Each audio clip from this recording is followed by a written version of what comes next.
Hey, everybody, and welcome to episode number 259 of the Chris Rose Rotation, a production of John Boy Media. And I'm super excited to talk to today's guest. He was one of the best players in baseball in the entire show in the second half of the year. He is from your athletics, I guess is what we're going to call him these days. Lawrence Butler. Is that what we're going to go with from here on out? They say next year we're going by just the athletics, so I guess we're going by athletics then. What do you do with all your Oakland gear?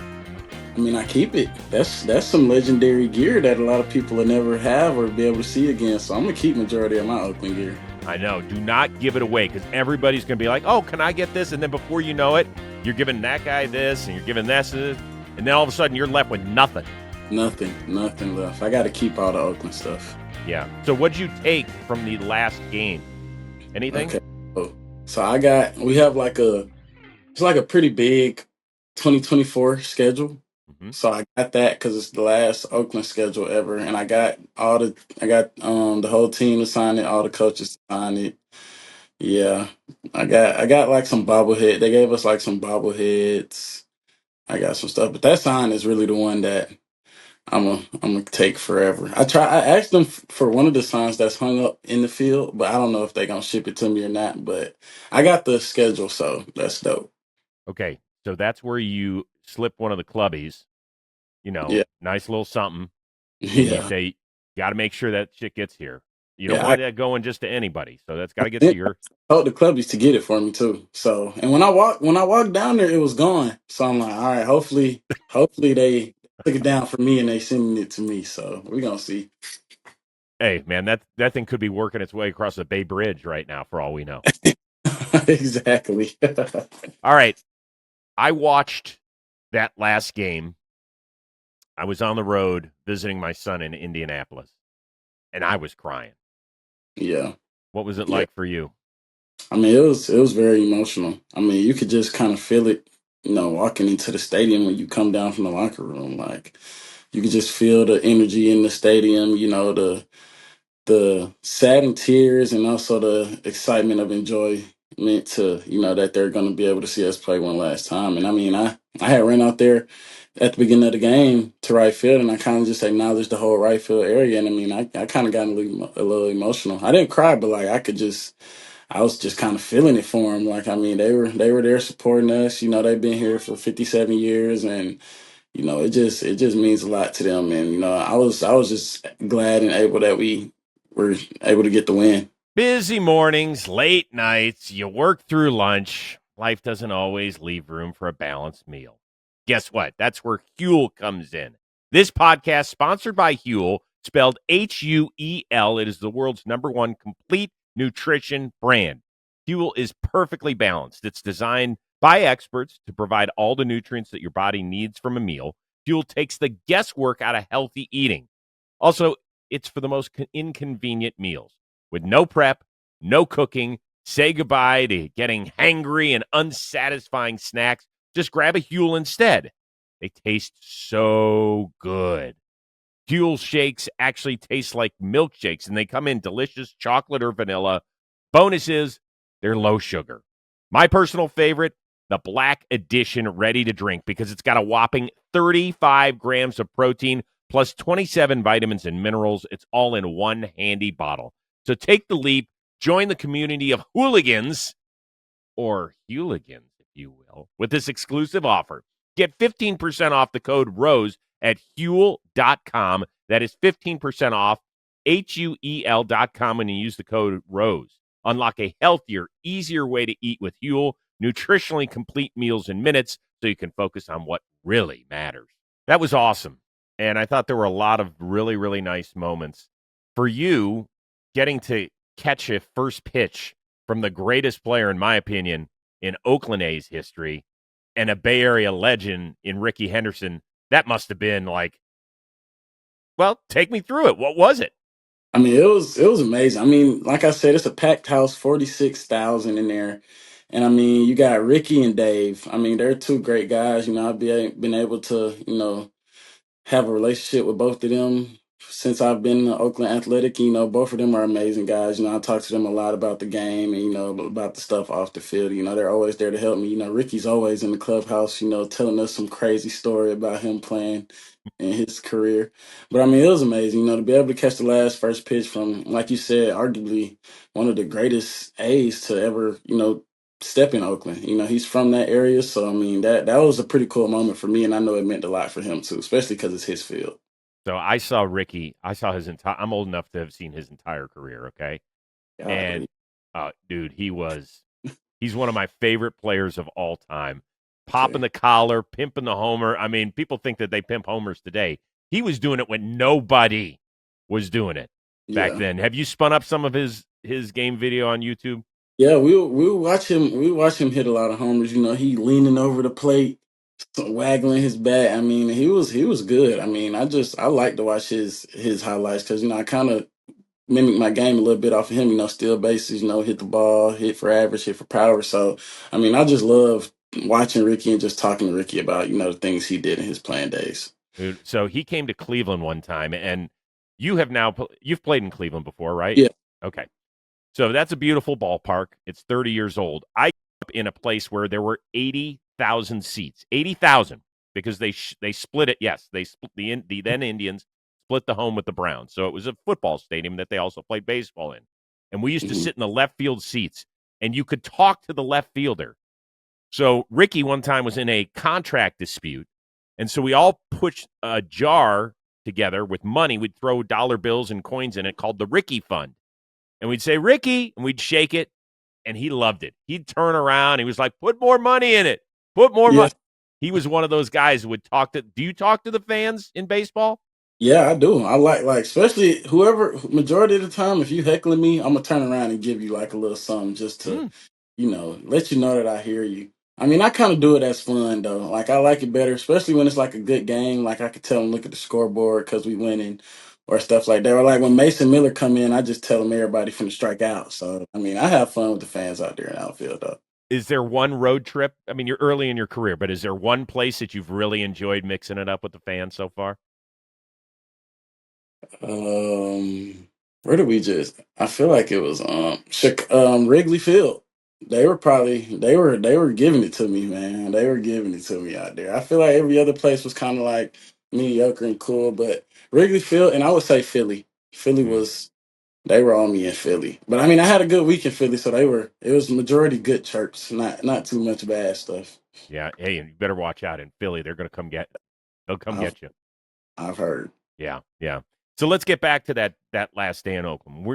Did you exchange any pleasantries with the fans on the way out? I imagine at the end of the game, it was it hits you that like it's over. Yeah, I mean, we like you saw, we all got to go out there, acknowledge the fans as a team. I usually don't like stay too long to sign autographs, but I mean, I'm pretty sure I hope I got to everybody that was out there trying to get an autograph. So I mean, like especially going through the walkway, so I stayed out there, signed for the fans, stayed out there, appreciated the workers. A lot of them are not going to be able to have a job next year, or especially just not with Oakland like they used to. So I got to be able to spend some time with them, talk to them about it. And I mean, I really didn't want to leave the field that day. I know we had a flight to catch, but I mean, it was just such a special moment and special atmosphere that I kind of just wanted to sit out there all day. And I mean, some of the reporters I know I talked to, they said they were out there till like 9 o'clock, just out there on the field, just taking it all in. And I mean, it was a cool day though. I really liked it. So I saw a lot of people taking dirt and some grass from the field. Did you take anything? I didn't take any dirt because I kind of was like I'm probably gonna lose this dirt. Like I'm probably gonna lose. Probably don't know what to do with it. But I mean, I feel like for certain people who have like their little man cave or like their memorabilia room already set up, it's a good take because I mean the field's gonna be destroyed, so it's like I do have some of the last dirt from that Oakland A's field. So I mean, if you already have your little place set up, your memorabilia area set up, then I feel like it's a real good take. But Okay. I didn't get to take anything from like the actual field itself. If I did get to choose, though, I would have loved to have like a base or something like with the Oakland Athletics on the side of it. That would have been cool to be able to keep. Hit up the clubbies. I'm sure there's a baseline around somewhere. Those things are We gone, got bro. Those are one. long gone. Long as the authenticators don't take everything, they be taking everything from us, man. That's what they do. They authenticate it and then they slip it in their pocket. I remember one time I was walking by like the little authenticated room and I had a perfectly fine bat being authenticated. And I'm like, I'm gonna need this. I need to be able to use this in the game and everything. But Wait a second. they let me get it back though. Yeah, explain that to me. You're saying that you walk past the room and they took one of your bats that you. And I was like, usually I look at them and I see my bats and I'm like, all right, they're broken. I just keep walking. But this time I looked at it, I'm like, dang, this bat don't look broken. So I go over there and I pick it up and I'm like, this is a perfectly fine bat. Like this, nothing's wrong with this bat. Like I don't know, I don't know if somebody just took it and just thought it was broken or what, but it was a perfectly fine bat though. Wow. More with Lawrence Butler coming your way, but you know what we all need a little bit more of in our life? To get off our ass. With bold flavors and a refreshing citrus kick, Mountain Dew will get you off your ass. Have you feeling like you're on an actual mountain? A mountain where the weather's always perfect, your friends are ready to hang, and a day of epic proportions awaits. Just do something outside. Get competitive if you want. Go have a longest drive contest, furthest throw contest, play a little frisbee golf.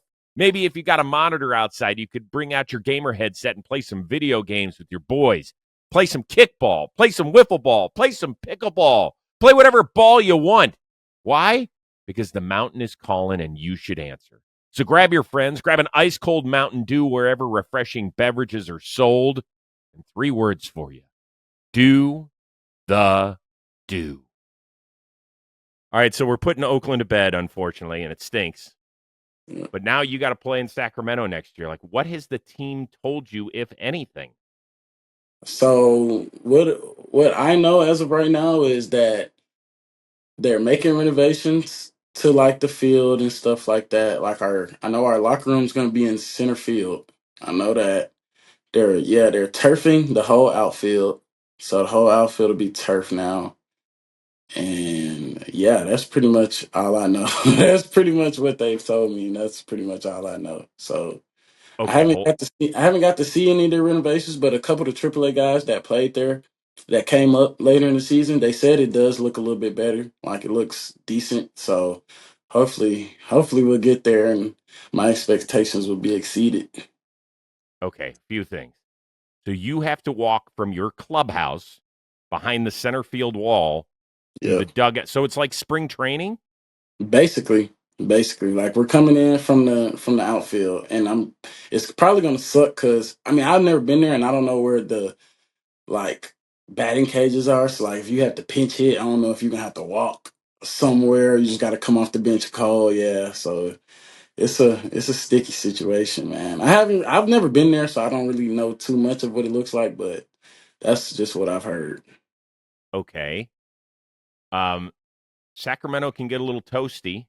Yeah, it's gonna be hot on that turf. It says it's gonna be like we're gonna have like 100-degree games on turf.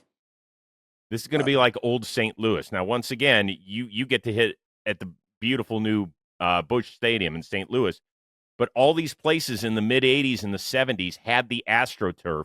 Kansas City, St. Louis, Cincinnati, Philadelphia, Pittsburgh, and it would get so hot. Yeah. Yo, bro, bring your own fan to the game. That's all I'm saying. It reminds me of my travel ball days playing at Lake Point in Emerson, Georgia. You know, they got like a all turf fit everything, and we used to be out there burning, man. Cleats used to be hot. You couldn't wait to get off the field just because of how hot it was. Put that sunblock on, like layers of it too, because that's going to reflect off of the turf and be bouncing off your skin. Just be careful out there. This is a dad in me. Yeah. Okay. I All right. appreciate that. Yeah. So good. Take care of yourself. Um. So yeah, you grew up in Georgia. You Yeah. and Michael Harris, best friends. That is for sure one of my best friends. I was with him last night. He had a couple of us over to watch the Falcons game, and they won. Shout out to Kurt. Uh, So yeah, we got the dub. But yeah, that's one of my longtime best friends. I've actually been playing against him when I was like 3, all the way up to I was probably like I want to say 13, and then we both got on the same team, and then it was history from there. But I've been knowing him pretty much my whole life since I can remember. All right, so who was better earlier on? Only I would have to just give it to him just because early on, like when we were younger, he was switch hitting and he was pitching. So it was kind of like a Otani effect. Like, bro, gonna come pitch 7 innings and then go 3 for 4 from like get a hit or 2 hits on both sides. So, I mean, he was crazy at a young age too. I mean, he was one of the like best players I've ever played against for So sure. you had to hit against him? Yeah, I had to hit against him. I had to run down some fly balls and line drives. Like, I mean, I've been facing Mike for a minute now. All right, so lefty on lefty. Did you ever take him? Did you ever take him yah? You take him deep? Never got a homer off of him. I never got a homer off of him. I faced the majority when we were like younger. So like I don't remember like the record of what I am against him, but I never got to face him in high school because we were on the same travel ball team and our high schools didn't play each other. So I don't think I ever hit a homer off of him though. So Um, I imagine you watched him play in that San Diego series. He yeah, was, he went off. yeah. I mean, he was really the only reason that they were in that series at Yeah, all. I mean, I texted him after, because we went to the doubleheader game against the Mets, and I told him after that game, I'm like, y'all better step it up, or y'all gonna be coming home. You gonna be going home, man. And I mean, they won that game, and he went to San Diego and was just out of his body. I mean, he was playing some real good playoff baseball, but I mean, they came up short, but they're a pretty good organization, so I'm pretty sure they'll probably be back next year if they get all the guys healthy again. All right, so hold on. You said you went to the doubleheader, so you flew from Seattle back to Atlanta right after the season's over, so you could watch your boy play. They went. We had the game in Seattle. I didn't play. So, and my flight was at 9:40 that night. So I'm hanging out with one of my buddies that goes to Seattle U out there, and I'm chilling with him. And then we go to the airport. 5 hour flight. I get home. I get back to Atlanta 5:30 a.m. the next day. And I'm like, I think the game was at like 1:10 or Mm-hmm. something like that. And I'm like, I'm gonna probably just sleep until it's time to go to the game. But I probably only got like I slept majority of the flight, to be honest, so that was good. And then I probably got like an hour 30. And then I went to the doubleheader and we was just there all day. We was just there all day. Dude, you got to see one of the craziest finishes that we've seen all year in game one. And it's crazy because like every time, like last year, the same thing happened. Like my season was over, and I came home and I went to a Braves game, and that was the game they turned that crazy double play Oh, against the. yes. Yeah, so like every time I come home and go to a Braves game, it's like me, Chandler Simpson, Marquise Grissom Jr., and Jalen Nolan, and like we always go, and it's always a crazy game. Like every time we go to a Braves game, there's something stupid happening. That Now, can you act? Do you watch the game as a major league player, or do you watch it as a fan when you're there? I kind of do both because like it's kind of the part of me that's looking at the spin rate, the velos, and the exit velos during the game. Then it's kind of the part of me that's just like out there watching the game, just not knowing what's going to happen next, and getting eating the food, getting the drinks. But I mean, it's still a little baseball in me that just takes over a majority of the time where I'm like, what are you doing in the field and stuff like that? By the way, how crazy are the concession prices? They're stupid. I really don't like you. Kind of as a player, you kind of forget. Like you kind of forget. Like actually taxing for this food and like you buy this food outside of the stadium, it's $10 cheaper. So it's All right, crazy, man. so I'm curious, what was, even though you were rooting for your boy, Money Mike, what was your reaction when Lindor went deep in the ninth inning? You could ask all those names I just said. I called it. I called it. I just remember him playing against us when we went to New York. And I'm like, I mean, bro, on fire right now. And he hasn't really slowed down since then. So I'm like, big moment. I mean, he's a big moment player, big time player. So I mean, and he was kind of due. So I'm like, I'm gonna just go ahead, take my hat off, give him a hat drop, and call the homer. And of course, he went 2 run homer. It was crazy. It was actually crazy. Like he hit it, and I stood up because I figured he was gonna do it. Were you clapping for him? I mean, it wasn't more clapping. It was more just like he's an unbelievable player, and I just like watching good baseball. So I was just excited on that note. All right, I want so I wanted the Braves to win though. I hear you. So when Mike gets eliminated and you come home and you're watching the Bucks and the Falcons, do you also have the Mets and the Brewers on another screen? So I was watching the Mets and the Brewers for like all the way up to the seventh inning, and then that's when I kind of like made my way to his house. So when I get there, they like, bro, you missed a crazy game. Like you missed a crazy game. They You said missed the Alonso homer? I missed it all. I missed it all. I watched it all the way up to the seventh inning and missed it all. Like I missed all of it. I was pissed. I was pissed. Oh. Now, are you going to be? Are you? Because there are some baseball players who, once their season's done, they're like, "I'll see you in February. I'm out. I can't watch other guys play, even if they're my boys. I'm out." Are you going to be watching the rest of the playoffs? Because there are 8 really interesting teams left. I'm for sure gonna be watching the rest of the playoffs because I would always watch the playoffs like before I made it to pro ball in the major leagues, and I would just kind of like I would just like to look at the players and just look at it and see like how the game is in the playoffs. Like I would just kind of put myself in those shoes and be like, what would I would do in this situation? Whenever the time comes, basically. So like I'm still gonna watch the playoffs just to watch baseball. I like watching baseball, either if I'm on the field or not on the field. So I'm gonna for sure tap into the playoffs. Well, do you have like who's your best friend that's left in the game? Is anybody playing that you're close to? So Or you they all got Padres, Tigers, Mets, Dodgers, Phillies? Dodgers. I'm gonna go Tigers. Parker Meadows. Oh, okay. I played against him a lot in high school. Him being from Georgia too, so I'm gonna go Parker Meadows. He's one of my boys. So hopefully the Tigers get the dub. I want them to win it. Well, all right. Don't take this personally, but I'm a Cleveland guy, so Yeah. I hope you're wrong. I hope you're wrong since they square off starting on Uh, Saturday.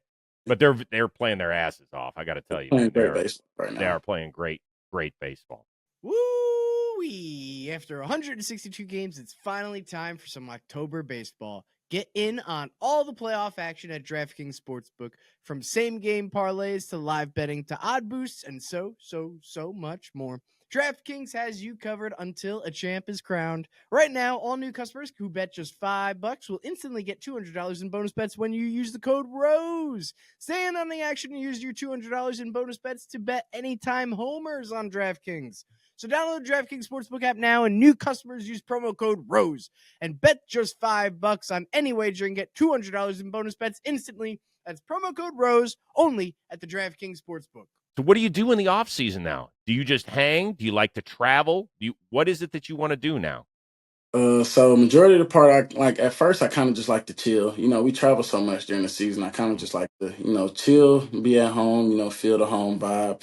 And then I'm gonna probably travel a couple places. I don't like to go too many places during the off season, but I'm gonna take a trip to the Bahamas for the Don't Blink Home Run Derby.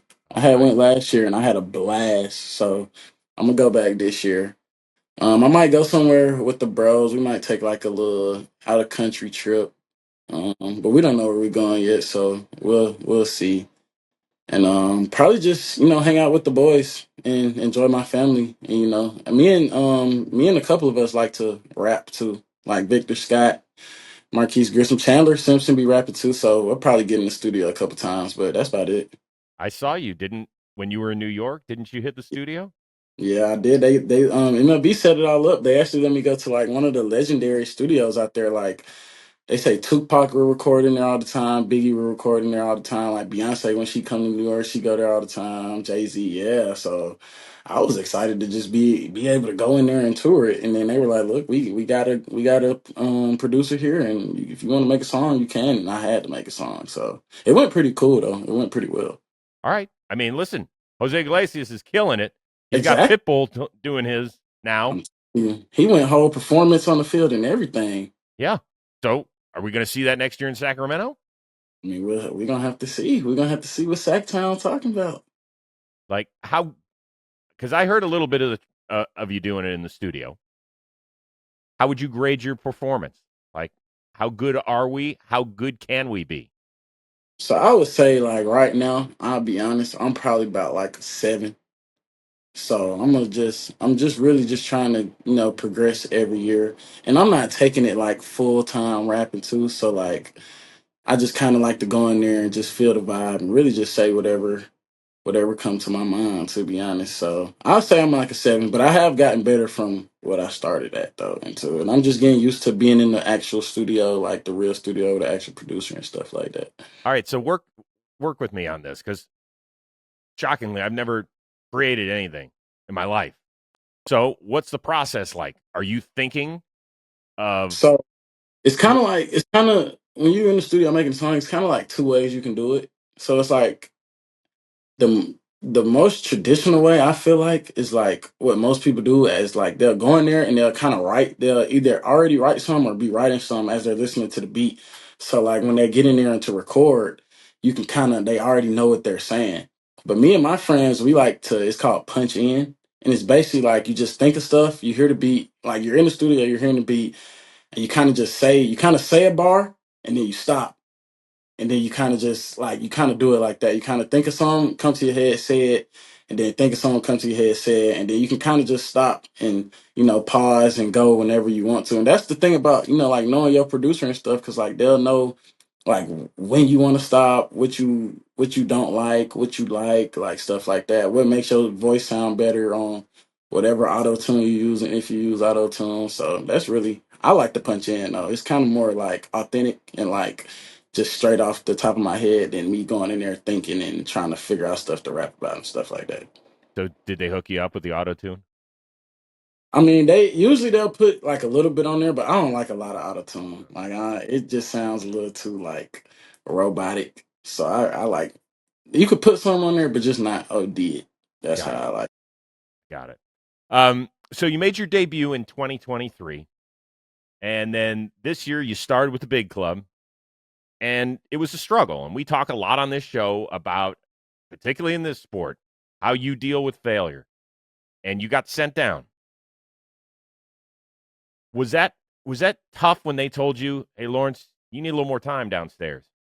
Yeah, I mean, it was tough for me, of course, because I mean, you dream your whole life is going to the big leagues and never going back to the minor leagues. So that part was tough on me, but I kind of saw it coming just because of like I really wasn't putting up the numbers that like anybody like just anybody would expect me to. So I kind of saw it coming too, and plus we were bringing somebody off the IL. And I would just say, like I kind of was glad they did it to me because I was kind of I probably needed it. I was like I wasn't hitting too bad. I was just getting a lot of hard contact and getting out. So I was like I wanted to say at the time I was like the sixth unluckiest player in baseball. And it was kind of just getting to me. I was kind of just being frustrated a lot, majority of the time at the field. Just because I'm putting in the work and I'm not getting results. So, when they sent me down, I kind of went to AAA. Kind of just cleared my head. Kind of just got away from like all the big league stuff. I kind of really didn't get on my phone like that. I kind of just played, just stuck to myself more and just, had my thoughts in my AAA apartment. I was just on the game with the bros. It just kind of just took me back to like more of a simpler time, just go home, play the game with my boys, go to the field and put work in. So, I kind of just needed it as like a little getaway, like a mindset type of thing. So it was cool though. And then I came back and then the rest is history after that. Um, you came back up in July and you started hitting immediately. Was there one moment though where you were like, "I got it"? It's a crazy moment too, because I was working. I remember I kind of came back up and I was hitting like good and stuff, but like Cox put me in the room and he kind of was like, "Hey, like you're doing better than what you were doing, but like we still think you got more in there." So he kind of sat me down with Darren Bush, the hitting coach, and we kind of just had like a 15-minute conversation about like what I want to work on, what type of player I want to be in the big leagues, like what do I see myself as, and like what player I see myself as in 5 years. So we kind of developed the plan from there. Me and Bushy instantly started working on it in the cage. And I mean, the next day, we were in Arizona. The next day, my at bats felt just like 100% better. And like, I think I got a broken bat hit up the middle. And like, me knowing me, like I've hit majority of my life. And I know like when you're going good and good things are, like happening for you, your swing is what it's supposed to be, you get hits like that. So I'm like, oh snap, this might be the beginning of, something big, and that's just a broken back single up the middle. So I was just kind of, like excited off of that moment, and then from there it was just, I just took off from there. So I feel like that moment I had that conversation with Cox and Bushy in Arizona, that was probably when it fully turned around for me. You said when you had that conversation, they asked you what type of player you want to be in 5 years. Would you answer them? It was more. I gave him a couple players that I just like to watch in the league, and it was like Soto, Acuna, and Tatis. Like, so those are probably some of my favorite players. Like to watch. They're just really exciting to me. I love Soto just because he's a left-handed bat. He looks like he never's off balance. So and Tatis and Acuna are just electric on the baseball field. So I kind of just gave them like a couple player comps like that, and I was like, these are the guys I want to be able to be in mention with when it's all said and done. Those are some of the best players in the league. So, they all play right field too. So those are my guys. What was your welcome to the show moment where you maybe got a base hit, you had a chance to chop it up with somebody, see somebody before a game? I mean, listen, you told us earlier you're a huge fan, so there must have been a moment where you're like, damn, this is It great. was I want to say it was on my debut, like my debut day. We're playing against the Nationals. CJ, that's my guy. His birthday just passed. But we're playing against the Nationals, and like I'm going through my first big league game and stuff like that. And I'm like, and as a kid coming from the minor leagues, you like, all right, I'm finna come up here and change the whole culture, especially because my team losing. I'm like, I'm finna be the reason, we start winning and stuff like that. So it's like ninth inning tie game. I If I'm correct, I think I'm about to hit the next inning. Like bottom ninth, I'm like, all right, I'm about to start the 10th, I think, or I might be wrong, or I'm coming up. But yeah, I'm like, I'm about, and I don't have a hit yet. So I'm like, all right, I'm gonna get my first hit, and it's gonna be a huge hit for the team. We're gonna win the game. And Keibert Ruiz just walked us off. And I was like, dang. And the place went stupid. And I was just like, damn, this is the big leagues. Like, this is what the big leagues is all about. And it was like I was obviously mad we lost, but it was like one of the coolest moments just because my first game in the big leagues and you get walked off on. It was pretty cool, though. It was pretty cool. That upper deck, they don't have He hit those it in the right, minor leagues. he hit it right over my head, too. So it was like a movie. It was like a movie scene. So you mentioned that CJ Abrams is one of your guys. Did you get on him the day that, you know, Yeah, I he had talked to him. I had talked to him. He just likes to have fun. He doesn't mean any harm by it. He's a good kid. All us love him. He's a cool friend. He's loving too. He'll take care of anybody at any time. So, he's just having he just likes to have fun. It was late in the season. He just said he just wanted to go gamble. So, he doesn't have a problem with it or nothing like that. So he's gonna be cool. But I did talk to him. He said he's doing better and stuff like that. I just saw him a couple days ago on his birthday. So. Yeah, he's doing fine though. He's in a good headspace now. yeah, good. I thought that could have been handled a little bit better Yeah, by the organization. Just listen, we even if thought. you don't, you guys are grown-ups. You're adults. Yeah, And if you want to be out till 8 a.m., guys that I work with, Trevor Plouffe spent almost a decade in the big leagues, and he was like, show up for work the next day. That's it. yeah, and that's kind of what the talk was like when I went in the locker room the next day about it. Like, because they were asking me stuff in the week, like they were all kind of on his side. Like, bro, like it ain't like you got a curfew or nothing like that. Like everybody, as long as you show up, like you said, you show up, you do your job, nobody's really complaining like that. So, but yeah, he's in a good space right now Good. though. I'm happy for him and stuff like that. Yeah, he's a talented kid, and he's got a Yeah, really, really bright future. Like, he's one of the future stars of this game. So that's all I care about is just that he's good. And I'm yeah, happy that you're checking in on him and you're letting everybody know that he's in a good spot. Um, so you mentioned that, you tore it up. Once you came up back in July, I think you hit 20 homers from the beginning of July on. You had yeah. 3 homer games. You were going nuts. I want to take you, though, to Cincinnati because that is my favorite. Might have been my favorite day of the entire year, to be honest with you. It was that good. So you guys are down a run. Edwin Diaz's brother's out there throwing it, and you let out a primal scream, my man, at that point. What was going through your veins? I mean, so it was really just kind of like the whole weekend. Like I remember the first game, I think I went like either three or like four at bats, and I was hitting the ball hard. I just wasn't getting no hits, so I was kind of frustrated. And then I went lefty lefty homer, and I don't know if you could tell, but if you go look at the video, I kind of let out like a minor scream on that one too. So I was feeling good, and then the next day I kept feeling good. And my dad was there all three games. So like I'm like, dang, this like he's seen me play before, but this is his first time him seeing me play this year. So I'm like, okay, bet. Like I'm going crazy, pops in the stands. Like it's a good weekend. And I was kind of just mad because like that game, because like we were winning in the eighth, and then I think they came and tied or took the league, and I was just so like, because I'm like, bro, like we could, this is the sweep, like I think we still had a shot at the playoff. I think it was minor, but we still had a shot, and I'm like, bro, like I just want to play playoff baseball. Like I'm gonna do whatever I can, and I was just thinking in my head in right field the inning before. I was like, if I hit a homer, I'm gonna do something crazy. Like if I hit a no doubt homer, I'll do something crazy. And that wasn't even what I was thinking. But when I hit it, I just like I don't even know. It was like an out of body experience. Like I couldn't even control my emotions. So I just screamed. I just screamed, and I mean it went viral. Everybody loved it. So it was a cool moment. That was by far one of my favorite games. Well, That homer for sure. yeah, it was a lot of people's favorite game. For people that didn't hear what you screamed, here we go. Let's give a listen.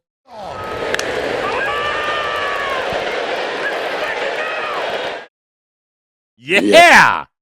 I mean, I wasn't even thinking of doing that. I think in right field, I was more like hit it, give him like a TA bat flip towards the dugout, get the boys hyped, and then run around the bases. But I mean, I hit that one and I kind of just let the emotions take over. Let's fucking go. Yeah, It's okay. Let it go. let it go. Yeah. Gotta let it go, man. Sometimes you just need that after a swing like that, man. Do you get a lot of texts after something like that goes viral? Oh my God. I just had an incident like that the other day. Like my phone, your phone goes stupid. Like when you have a game like that or a moment like that, like your phone is blowing up. And I'm with Chandler Simpson. I'm with Chandler Simpson and his dad comes and he's like, Law, I sent you a text after your 3 home run game. And I'm like, really? And then I go look it up, and better yet, he did send it to me, and I'm like, dang, I ain't even see it because of just how many of the texts came through. But yeah, your phone goes stupid after something like that. So Well, when you go viral for something that good, aren't you watching it a lot? Because it's probably appearing on your timeline like every three seconds. I probably watched that video probably more times than it says on the actual Instagram post. Like I've watched that video a million times. Like I even went into because like I screen record a lot of my at bats, but I that's probably like one of the most watched videos of the year for me. I watched that video a lot. I watched that video a lot. Uh, did you watch the video of you robbing Julio? Not once, but twice. I didn't get to see it. I know I know I did it because I did it, but I didn't even get to see the video. I didn't even see the video. Would you like to? I would love to. Here we go. Here we go. So when did you know you had a chance at these balls? I mean, he's a good player, and he's a friend of mine, and majority of the time when he hits the ball like hard, it's to the right side of the field. And me and him joke a lot about it. Like we always joke that he always hits the ball to me. So I mean, if it's in the air, I'm like, it's either a homer or I'm gonna have a chance to catch this ball just because it's Julio. So yeah, me and him joke. After that catch, actually, I threw up the little X for him just to let him know that it's no fly zone out there too. But he's a bit actually. I got his jersey that series too. But yeah, So like when you're running in and he's running out, did you yell at him? yeah, I chirped him a little bit though, 'cause it was like that's another funny moment too. Cause me, Jacob Wilson, Tyler Soderstrom, and Zach Geloff, we were like just stretching before BP that day. And Wilson was telling us that like Julio took a hit away from him and threw up the X. So we were all like, if any of us take a hit away from him, we're gonna throw up the X at him. Because I mean, he's a great guy, great sport. So he'll always take it as funny games and stuff like that. That's awesome. So we talked a little bit about your offense, a little bit about the glove, but now I got the arm where you nailed Alex Bregman. Was this your best throw of the year? This That was for sure top one throw of the year for me. Just Yeah. because, like, I mean, you can see the sun's in the air, and I'm trying to make sure I get behind it. And I mean, when I caught it, I was like, I'm gonna just let it go. Like, regardless, I'm gonna just let it all the way eat, see if I can get him in. Shay was there, he caught it, put the tag on him, and then I think I went in and hit led off that inning with a triple too. Nice. So that was a pretty good game. Hey, forget about the cutoff, man. If you're going to throw it all the way home and nail him. And I'm telling you. And Cots get on me a lot about that too, but Nice. he Hey, wasn't mad that let me he tell you, wasn't this is mad. how old I am. I saw Mark Kotze play in college. He was a bad. Do you know how bad he was? Like bad isn't good. Man, I done figured it out now. Golden Spikes winner. He done went like 3 for 4 and closed out the World Series game. Like he was they told me he was like almost Otani back in college. Yo, that's what he was. My first TV job was in little Reno, Nevada, and so the Nevada Wolfpack were in the same conference as his school, and you heard about him, and then he'd come up and he would kill it. He'd hit a homer, he'd steal bases, everything in the outfield. Then here comes this dude, little guy, lefty, zzz, like he was throwing mid 90s. Not everybody throws mid 90s now, but not at Yeah, that time. Not at that yeah. time. This is 30 years ago, and And he he was let us know. He go let ahead. it. He let us know every day. Like he'll go in there, take some BPs during live at bats. Like he let us know that he is stud and he think he still got it. Hey, I got some other Kotsay stories, probably not suitable for this podcast, too. Just, I can't let you know that about, one of the bosses, but Yeah. there's a few of those running out there as well. You had a chance at the cycle. I believe it was against Houston, Yeah.